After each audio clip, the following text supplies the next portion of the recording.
میں فرق کیا ہے؟ تھا آ گیا تو ماضی ہو گیا،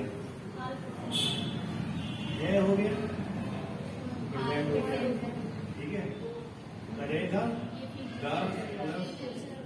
فیچر ہو گیا.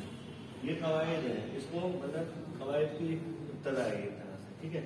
اب اسی میں تین اور ہیں، ماضی قریب، ماضی بعید، ہے نا، یہ دو اور میں قریب جو بھی کل پرسوں ہوا ہو، ایک تو ہوا کہ کبھی ہوا اس کا کوئی ٹائم فکس نہیں ہے، ٹھیک ہے، اور ایک ہے کہ کل یہ ہوا تھا تو اس کو ماضی قریب ہوتا ہے، ٹھیک ہے. اسے بعید ہوا بہت پہلے ہوا تھا، لیکن ماضی کب ہوا تھا اس کا کوئی ہے، بس حال ہوا تھا، ٹھیک ہے. یہی حال ہو گیا کہ مستقبل، ٹھیک ہے.